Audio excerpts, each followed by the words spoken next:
Mga kahuwan, panoorin ang video na ito upang alamin ang pinaka-latest na balita tungkol sa lagay ng panahon at bagyo update today.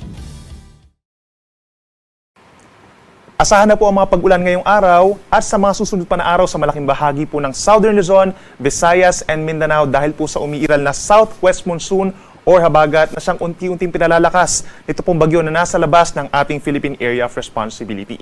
Itong nasa labas na bagyo po ay severe tropical storm na with international name na Bibingka at nasa layong higit 1,900 kilometers po silangan ng Central Luzon. May lakas na hangin ng 95 kilometers per hour at inaasahang lalakas pa habang binabagtas po ang hilagang bahagi ng Philippine Sea plus the Pacific Ocean. Base naman po sa pinakahuling track ng Pag-asa, inaasahang kikilos po pahilagang kanluran pa rin ang nasabing bagyo at posibleng nga maging typhoon bago siya pumasok ng ating Philippine Area of Responsibility bukas ng gabi. Kung sakasakali po ay papangalanan natin ito na bagyong Ferdy o yung magiging pang-anim na bagyo for this year. Inaasahan naman na kikilos ito pahilagang kanluran pa rin hanggang sa makalabas agad ng ating Philippine Area of Responsibility pagsapit po ng Sabado ng umaga. Sa paglabas nito, magpapaibayo pa rin po ito ng habagat or southwest monsoon kaya't magpapatuloy pa rin ang mga pag-ulan in many areas of our country hanggang dito sa may northern and central Luzon kabilang na ang Metro Manila hanggang sa susunod po na linggo na yan. Mananatiling malayo sa ating kalupaan, subalit posible pa rin po ang banta ng mga pagbaha at pagguho ng lupa.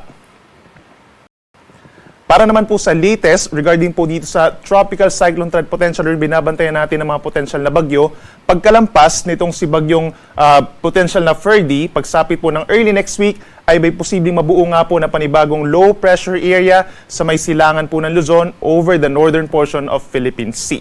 Hanggang sa susunod po na linggo ay mataas ang tsansa na ito ay maging isang mahinang bagyo or tropical depression. Then simula naman po middle of next week hanggang later next week sa weekend ay kikilos po pahilagang kanluran ang nasabing potential na bagyo. Kung sakasakali po na maging Ferdy itong si Bibingka, tatawagin naman natin ito na bagyong Hener at kikilos po pahilagang kanluran. Ibig sabihin, mababa pa rin ang tsansa na ito ay tatama sa ating kalupaan. Subalit knowing po ng mga bagyo na nandito sa may northern Philippine Sea ay nagpapaibayo pa rin po ng southwest monsoon or habagat kaya't magiging maulan pa rin in many areas of our country hanggang sa susunod po na linggo yan. Possible pa rin na mabago itong ating scenarios kaya lagi magantabay sa ating mga updates.